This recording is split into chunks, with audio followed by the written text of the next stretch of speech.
Welcome back to the Fuel Your Legacy podcast. Each week, we expose the faulty foundational mindsets of the past and rebuild a newer, stronger foundation essential in creating your meaningful legacy. We've got a lot of work to do, so let's get started.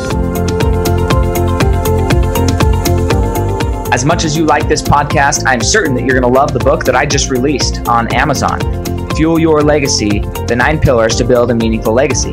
I wrote this to share with you the experiences that I had while I was identifying my identity, how I began to create my meaningful legacy, and how you can create yours. You're going to find this book on Kindle, Amazon, and as always on my website, samknickerbocker.com.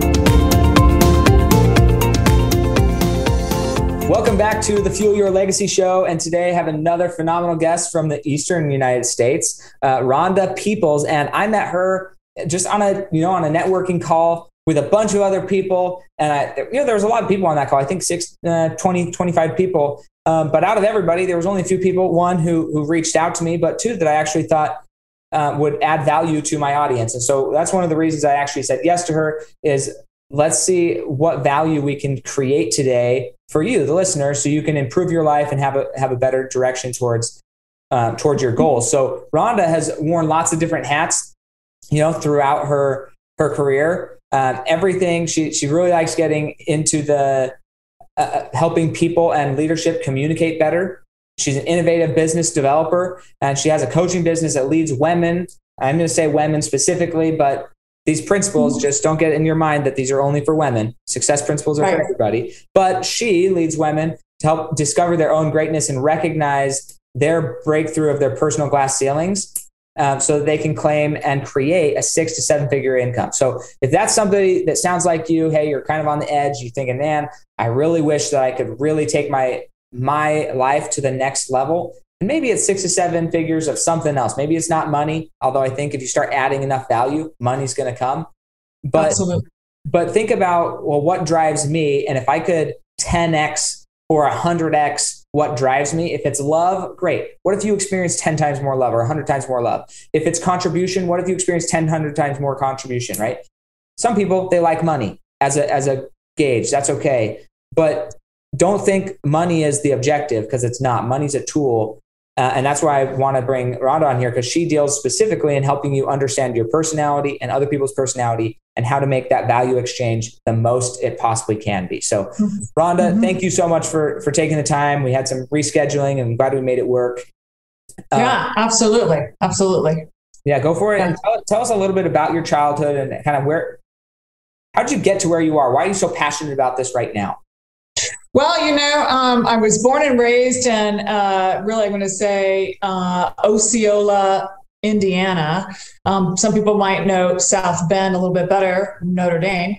So I was born there. My parents had 6 kids, right? I'm the oldest of all the 6 kids. And we kind of had like a little bit of a 10-year span in between the first 3 kids and the second 3 kids. Mostly girls. All of us are girls. The very last one was a brother. God bless him. And so that's kind of how we started. And my dad was in sales. My mom was a nurse. She worked in a hospital. And so that was kind of my home life. I was in sports. My mom and dad kind of ran a lot of my sports things. We were in softball and different stuff like that. I was in volleyball and basketball. I'm tall. I'm 6'1". So it's probably hard to tell right now, but I'm 6'1". Wow, so I was in the tall girl. I was in the tall girl sports, for sure. And so, kind of raised in what I thought was a dysfunctional family, right? Come to find out, it was really just raised in a common family. That happens. We always just think it's us. And then from there, I just did a lot of odd jobs. I really fell into sales. It's very interesting because I never knew what my dad did until I was probably in high school. I knew that he just left really early in the morning. He came home really late at night, but he was in the sales game. And so I got involved in some factory stuff, at a young age. And then in my later 20s, I moved to Arizona and got involved in the automotive industry. So I was a single mom. My daughter was 2, and I needed a job. and I didn't really care where that I was going to end up. And so I ended up in a car dealership and did like a 3 or 4 hour interview. And I was scared to death because I watched salespeople stand outside, right, and talk to strangers. And in my head, I wasn't very important, and nobody wanted to talk to me. Like, I didn't have anything important to say, and it didn't matter anyways. Those were the two phrases that I lived the majority of my life. And so I walk into a car dealership where you dress up really nice and then you stand outside. And so when I got hired, standing out there in front of the automotive industry, in front of the dealership, cars used to pass by. And I remember thinking, man, I know what it feels like to be a prostitute now, right? Because I just felt like everybody driving by was going, look at that girl. Why is she standing out there? And then, of course, I'm tall and I had heels. So I was probably about 6'5". I was the only woman. And I didn't like numbers, right? I have stories around when I was young that the math teacher used to pull my ear, right? So I hated math. So now I'm putting together car deals that involve numbers. And I'm walking up and having conversations with strangers. So I was petrified, but I was a single mom.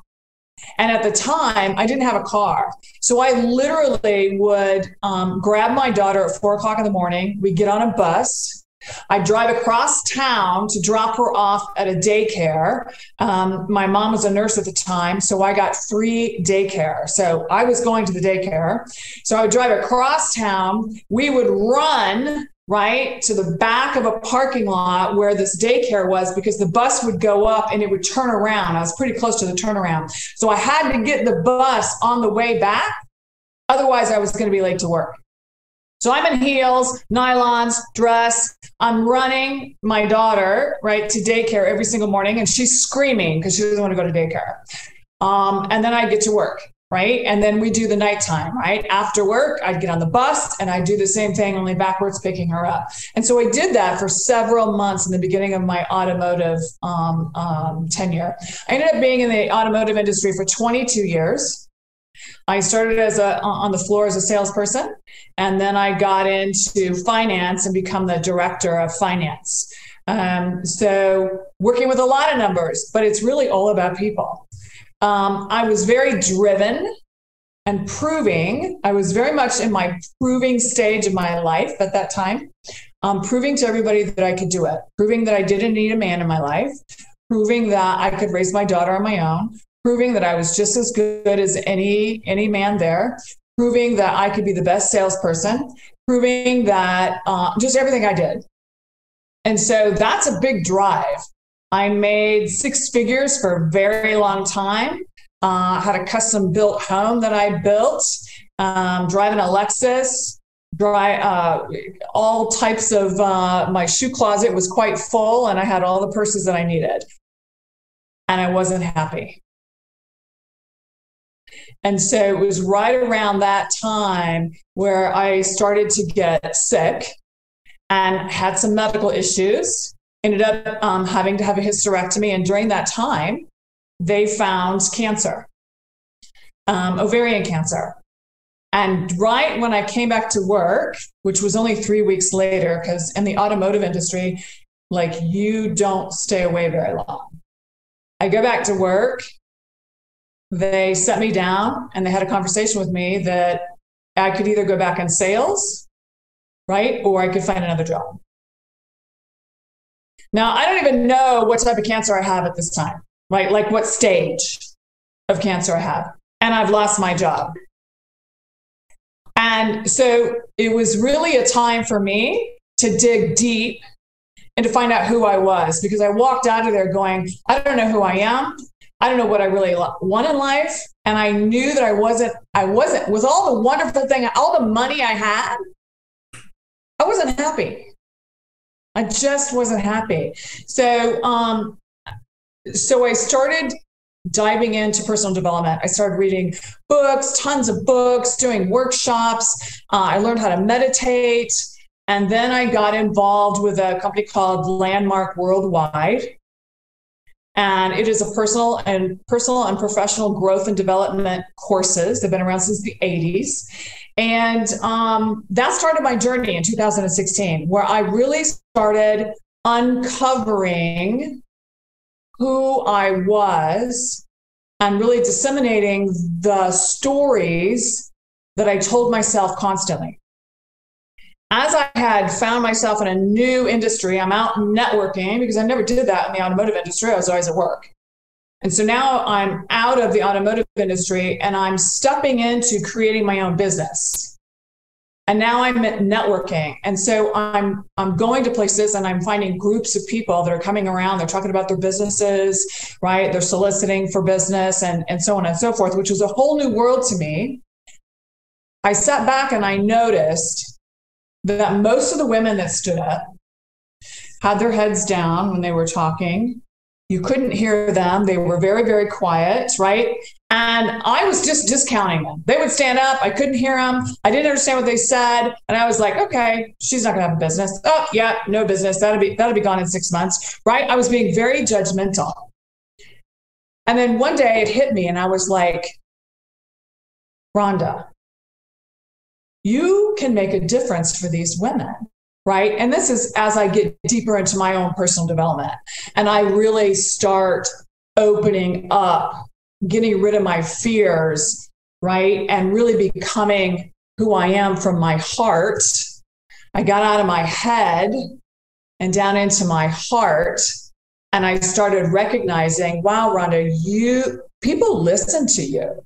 Like I would be telling my story and having conversation in these growth and development courses, and women would come to the bathroom and go, I have the same thing. Like I've dealt with the same thing. And it just kept coming and coming and coming and coming to the point I'm like, Rhonda, are you listen? Like these women are listening to you. I was shocked. I had women say, you're such a powerful speaker. And I'm like, I don't know how to speak. I don't use the English language sometimes. Sometimes I make up words when I'm talking, right? And so I'm like, I don't even know what they're talking about. And I've had so many people struck by my conversations that I started to say, you know what, Rhonda, even if you don't believe it, just believe them. Just pretend that you're an influencer, that people are listening to you, and be that. Like it's really who we're being in the world. And so I really started being that in the world and started reaching out to women and coaching them in the world of sales. A lot of people hate the word sales. A lot of people have a certain connotation that comes up when they say sales. And I knew that there weren't enough women in the world making 6 and 7 figures. And I knew I could help change that because it's in the world of sales. And so one of the most natural things that we do as women is we collaborate, we create teams, we create relationships, we love people. It's all about a win-win situation. And sometimes we kind of step over and get nervous around money or when we're asking people for business. So I knew that I could make a difference. So that's what I really started doing. So I started coaching women and making a difference in their business. I created a couple of women's groups in Tucson, Arizona that I've had women that never thought they could hit 6 figures, hit 6 figures. I had women speaking about their business with their face up, speaking into the crowd where people could hear them. Like they have the confidence of who they were from the women's groups that I created. And it was really a supportive groups that really talked about business. What does it mean to be in, all of that stuff made a huge difference. And so as I continued on my path of being on the court of personal development, and when I mean being on the court, I mean having a coach. I had my own coaches, right, that would push me out into the middle of the street, right? To really go, what are you going to do now? Okay, in real life. And so it gave me the opportunity to really see myself in a different light and see myself in a way that I've never seen myself before. So we listened to a lot of these videos. We listened to a lot of the books that are rah, and they're like, be tougher, be harder, work stronger, don't give up, all this other stuff, which I listened to all those also. But it didn't make a difference until I got all my crap out of my way. So you said, give me the story of kind of where you started, right, as a child. And unless we do the work to really understand that as we go through life, just naturally, we're making decisions based on, we go into our little filing cabinet and go, okay, last time I did this, what did I do? Well, if last time you did something or made a decision was bad, right, you now have a fear around that, right, because of your past. And so really working with people to be able to separate themselves from their past and make decisions going forward newly is something that was new for me. And so I share it with everybody.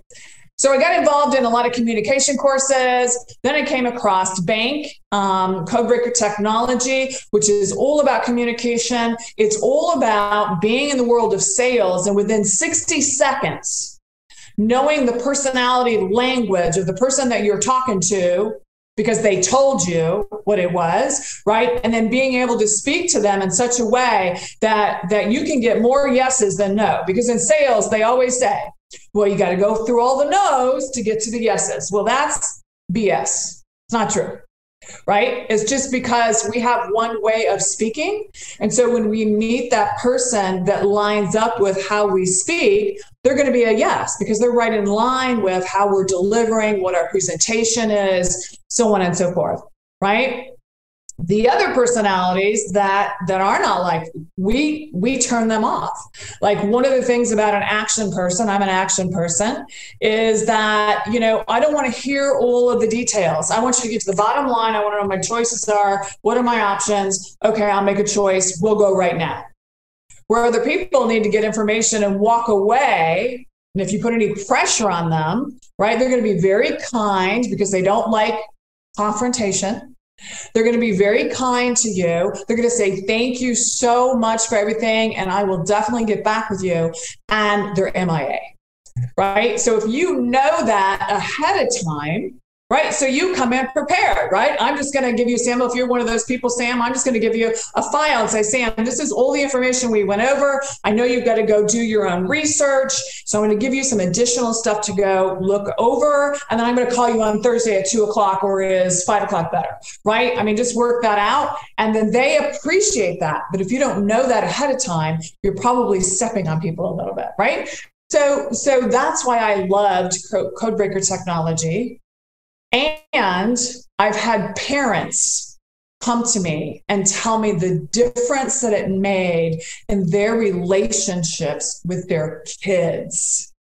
Because we raise our kids as our kids with our personalities, right? And you have some kids, it rubs them. It's not right? You have a kid that you want to play sports because you played sports and you're out there and you're competitive and you're like, come on. And they're really not. They really want to be in their room playing games,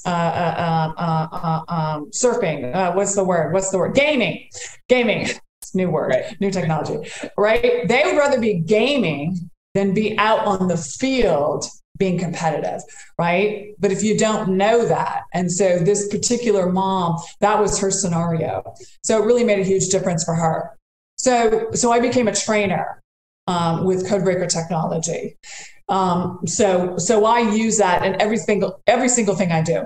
I'm also VP of sales in the hemp industry, right? Hemp as in CBD, bioplastics, right? Making a difference in the world as opposed to the petroleum plastic, into plastic that you can literally put in your backyard. You can bury it and it will degrade. Mm-hmm. as opposed to the recycle that we do. So I do that also. You mean things don't get recycled, Rhonda? Yeah, it's so funny. It was so funny. My dad doesn't do it. I know. It's just an extra charge that you're paying for. It really doesn't happen. I know. For me, it's more space for trash. That's what it is. Yeah, that's exactly what it is. Yeah, it's additional container. Yeah. Yeah, for sure. So in my training and development, one of the things that I came across was creating a game in the world that was bigger than myself and having to learn how to create a team. And this was a 2-year program. And during that is when I decided I was going to write a book. And I reached out to a girlfriend of mine who is an awesome storyteller. Like, you're on the edge of your seat listening to her conversation constantly. And I said, Deb, you'll never believe I'm going to write a book. And she was like, oh my God, with your connection with women and your story, like, let's make a collaborative book. And so that was the beginning 3 years ago. We started in 2020, where I brought a group of 15 women together, and we started creating our first Empowering Women with Words book, which is Life-Changing Conversations. That's our first book. It is almost ready to be released. We are at the end of our second book, Empowering Women with Words. I can't remember what the tagline is to the second one. They just made up their mind about it not very long ago. But we'll have a series because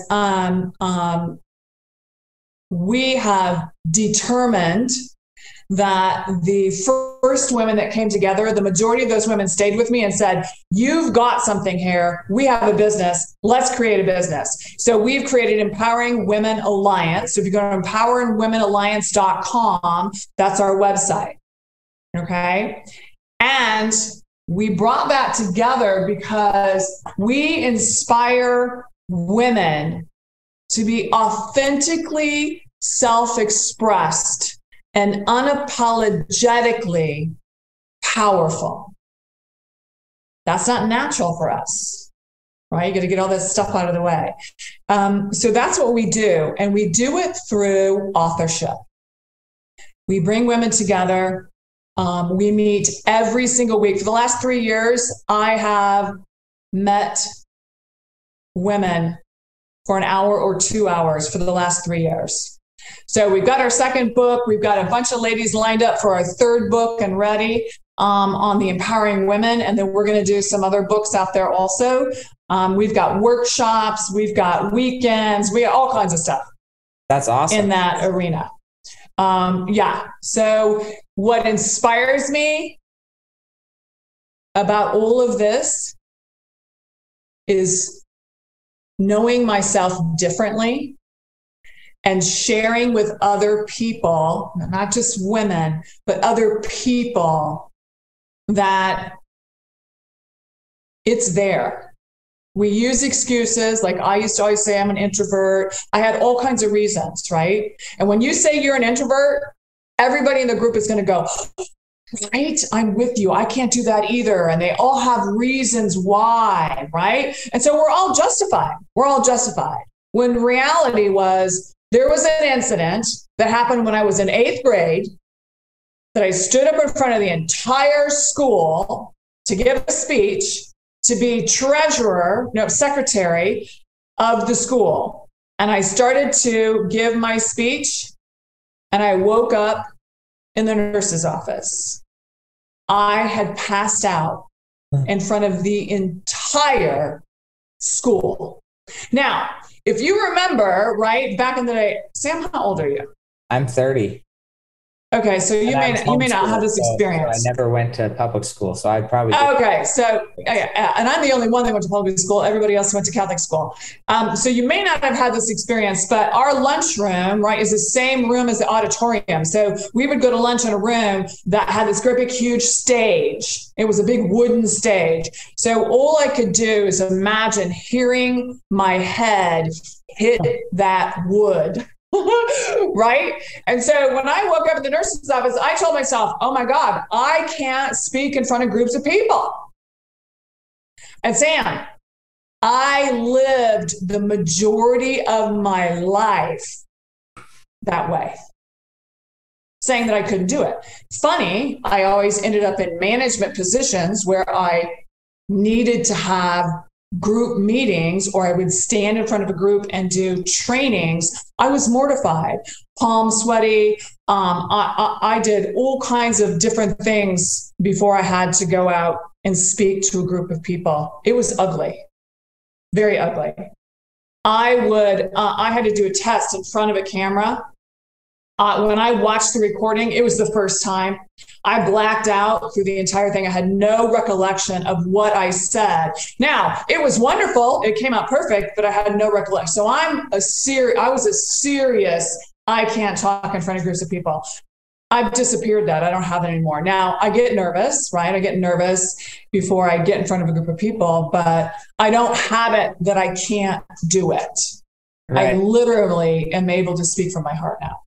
And I think that most people who are struggling with, speaking in front of people, but I think it's just in general, when we're struggling with something, thinking that we can't do it, as you mentioned, it almost always relates to childhood. And when it does relate to childhood, that's simple. I say it's a simple fix. Okay. But at the end of the day, it's perspective. And oftentimes the people who have those issues and end up doing those roles anyway, end up being way better than the person who comes naturally to the situation, who doesn't have to put in any work.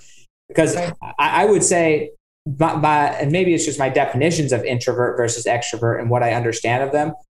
In most cases, I would say I'm an introvert. And also most of the most successful people I know are also introverted, in that our source of energy isn't from large groups of people. Our source of energy and rejuvenation is from either small, intimate groups or quiet time by ourselves.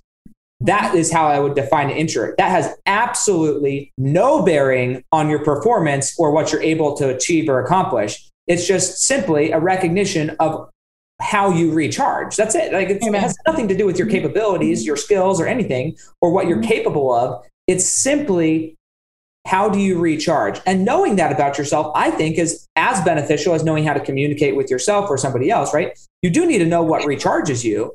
Yes. But what recharges you doesn't define how you use your energy. Right. And that's where people often make the misconception. And then, as you say, they start using excuses to dismiss their confidence or their ability simply because, oh, somebody else dismissed it. And so if I just tag on that train, then I don't have to confront my own inadequacies.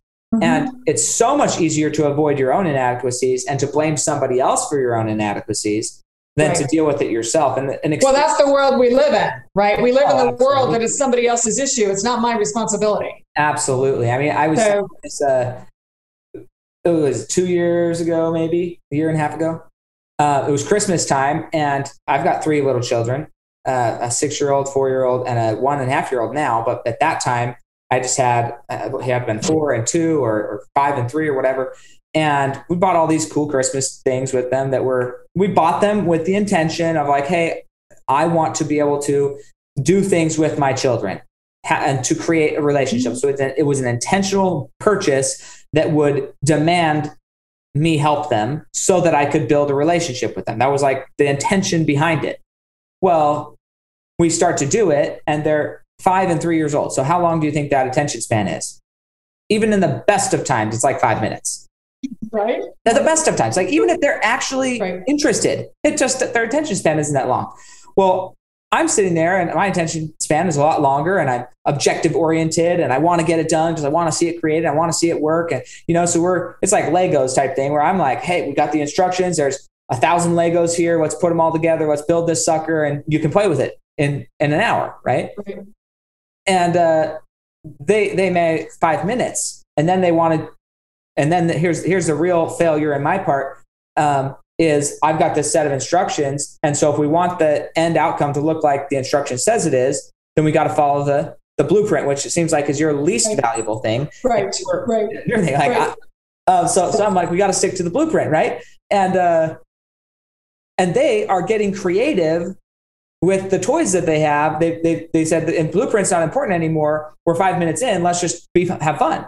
right? And Mia is like, no, we can't have fun because we're building this, right? Fun is once it's done, then we have fun with it. We have fun because it's complete, right? And that was for a 3-year-old and a 5-year-old. That's just not their version of fun. And so I saw, I started to see myself getting frustrated and angry, not at them per se, but like, hey, don't touch that. It was a toy I got for them so they could have it. Hey, don't touch that. Like, I'm trying to put this together. I'm trying to help you. Anyways, and finally I was like, whatever, we're going to put it in bags so that I can calm down. And then I went and started just destroying boxes from Christmas, which needed to be done. It had to be done, right? But I went and did something that I had complete control over and was absolutely submissive to what I wanted it to happen. Like I was going to destroy that box, and full warrior mode. We're getting crap done. I want to accomplish something because I feel very unaccomplished with this thing that just got cut short. I'm going to go accomplish something. And as I'm doing it, I'm analyzing, okay, I'm getting frustrated. And at the same time, what was really fascinating was at the same time we had my sister who was slowly dying of cancer, right? She's like 4 years Sorry into to hear cancer, that. right? She's got like 3 or 4 months left. And she was staying with us. And so on top of the inability to really connect with my child, I was also subconsciously struggling with the fact that I struggle in scenarios that I have no control over. And like, I'm watching suffering happen and you can't do anything. Like when somebody's struggling with that, I mean, you went through cancer as well. Like when somebody's struggling with that, the best thing they can do is sit there and hold your hand and like say, hey, we hope it all works out, which is miserable for anybody who wants to help, right? They just can't do anything. And so for me, my own inability to deal with the fact that I couldn't do anything. There was nothing I could do to help was the underlying like festering. And then it's coming out completely unintentionally on my children with their present that I got them. But really the underlying thing was my lack of ability to serve and help in the way that I would want to in a completely different relation, completely different area. Because you were totally attached to the outcome, where your children were not attached to the outcome. They were like, Dad, thanks for the toy. They didn't realize it wasn't put together. They didn't realize that it was supposed to look a certain way. Right. They were just having fun. Like they were just like, cool, let's play. And so that anyways, it was as I'm breaking down these boxes, I've been doing personal development. My parents went to Landmark probably before I was born. So that I was raised with a lot of cognitive analyzation of like who I'm being and how I'm showing up. So in so many levels, I'm grateful for that, but that I'm still human. I still like go through my cycles. I'm like, okay. So I caught myself within 30 minutes of the whole experience. I caught myself and like, okay, this is what's really happening, And I think it's wonderful to have the mental presence to even understand what's really happening. And then able to go in and talk to my sister and like, look, this is where I'm at emotionally. I love it. And the end result was, and the end result was that she ended up not staying with our family the rest of our life for multiple reasons. But it was something that I couldn't handle. I was like, that's not a battle that Samuel is prepared to fight today, is watch my sister die. I don't want to remember her that way. And I'm grateful. I'm the 7th of 11 kids. I'm so grateful that my parents and other siblings had the emotional fortitude to be with her through the last stages of her life. Like, I'm so grateful for that, because for me, it just wasn't there. Like, I heard you say you spoke to her though. So you communicated that with her. Oh yeah. Right? She knew, and as opposed to making up her own stories about why Sam wasn't right there with her, and or Sam trusted me to the end. And at the end, I ended up being the one who she left all of her everything to, because that was our relationship. But I was fully aware and I was able to communicate, here's my limitations. Like, I want to serve you, but this is how I'm able to serve you. I'd love to, serve, but that other areas, it's not, I can't do it, And thankfully I have a wonderful wife who my wife and her were like best friends. But that was really hard for me. And so ultimately she ended up going back up to Utah and staying with other family, and then Idaho. And, but it's just fascinating understanding how to communicate and understanding the things of your past. They don't have to define you. And so many people feel like their past has to define them. And yet they still do everything. So, I mean, you didn't like sales, you fell into it, you did it anyways, even if you felt like a prostitute. Guess what? I think one of my books, if it ever gets written, or if somebody else writes it, I'm cool with that too. I just think it needs to be written. Maybe you could write it. Okay. But here's the title. Here's the perfect title for the book. Okay. How to Escape Corporate Prostitution. That's the title. I keep saying it because I'm waiting for somebody to do it. But it's just corporate prostitution. You go to the highest bidder, you do whatever they say, not literally, but you get on your knees for them, do whatever you have to do to take a leg up. And then as soon as they're done with you, you're off to the next person. They just their highest bidder all the time, and they don't actually take investment in themselves. And the funny thing is, who holds the real value in prostitution? The person with the body. But they don't respect themselves enough to own what they know. Every W-2 wage earner is by definition underpaid for the value they're bringing to that company. At any point in time, when you start earning more than the value you're producing. Well, the internet went down and it is no longer going to work for this podcast. But if you'd like to hear more of this conversation, reach out to me on either Facebook or Instagram, and we will get Rhonda back on so we can finish the conversation. We already have a number 2 planned. So if you have other questions for her, then reach out to me. I'll make sure and ask them when we do our second recording. You can always find her and reach out to her on social media as well. Rhonda Peoples is her name, and she is wonderful, willing to help any way that she can. Thanks for joining us. If what you heard today resonates with you, please like, comment, and share on social media. Tag me, and if you do give me a shout out, I'll give you a shout out on the next episode. Thanks to all of those who've left a review. It helps spread the message of what it takes to build a legacy that lasts. And we'll catch you next time on Fuel Your Legacy.